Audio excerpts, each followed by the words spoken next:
mar walba oo Soomaali la jeedlo askari Talyaani ayaa u dhinta. Gerald Henley oo ahaa qoraa Ingiriis ah sidoo kalena askari ahaan u joogi jiray dhulka Soomaalida xilligii dagaalkii Labaad ee Adduunka, isagoo faaleynaya Soomaaliga iyo noloshiisa ayuu buugiisa nolosha iyo geerida Soomaalida dhexdeeda sidan ku sheegaya. Waxa qaleel xiraarnimo, rafaad iyo qoraxda maqaarka gubaysa ee baahida iyo haraadka dhulkooda ka jiray uu aad uga duwan yahay Afrikada barwaaqada iyo wada kaymaha ah.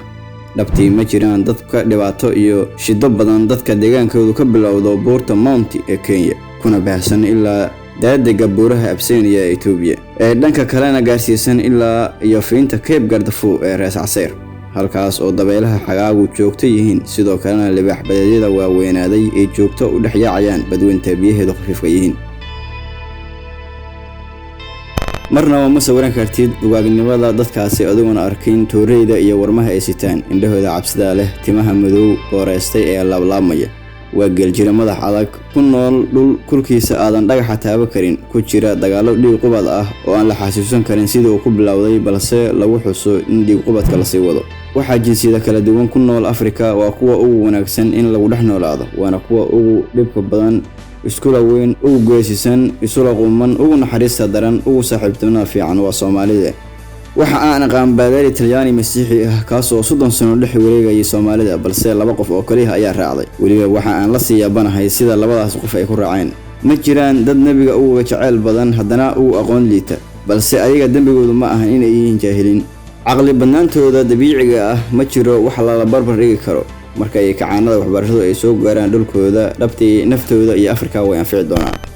weligay ma arag Soomaali ka cabsanaya dhimasho, la yaab ayay u muuqataa, balse waxa inta u sii dheer naxariis darada, turd la'aanta. haddii aadna dhimasho ka baqanaynin, cid kalena dhimasho uga naximaysid, balse cabsi la'aantoodu saldhig ayay u tahay nolosha Soomaaliga ah ee joogtada u la halgamaya gaajo, cudur, haraad, isaga oo haddana isu diyaarinaya inuu cadawgiisa la dagaalamo.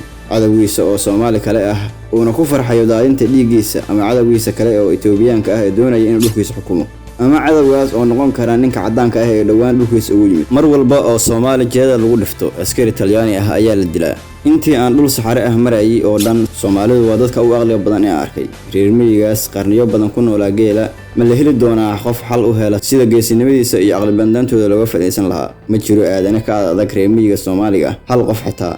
askari ku dhaawacmay dagaal ka dhacay miyiga Hawd 20 kiiloomitir ayuu lugeynayay, isagoo weliba calooshiisa gacanta ku celinaya si aysan uga soo dhicin.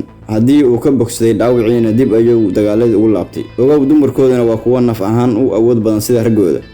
waana inaad sidaas uga fikirtid qofka Soomaaliga ah, maxaa yeelay Soomaalidu godob weyn iyo nacayb ayay u hayaan ninka cad. waa kuwa joogto u la dagaalami doona oo beena iyo shirqoolaba u adeegsan doona sidii ay u la dagaalami lahaayeen ninka cad, iyo sidii ay uga hortagi lahaayeen saameyntiisa oo ay u arkaan dhammaadka dunidooda u gooniga ah. kama adkaan kartid, umana arkaan inay ayaga cid ka sarreyso, sina kuma ogolaanayaan doonitaanka ninka cad, kamana cabsanayaan isaga qorigiisa iyo caradiisa midnaba. Soomaalidu waa jinsiyad xushmeyn mudan, waa haddii ay adkaato in la jeclaadaba. sheekooyinkan laga soo guuriyay buugga magaciisu yahay The Life and Death Among Somalis waxaa turjumay Dr. Jaamac Saalax, waxaana in la socodsiinayaa anigoo ah Cabdinuur Tahliil.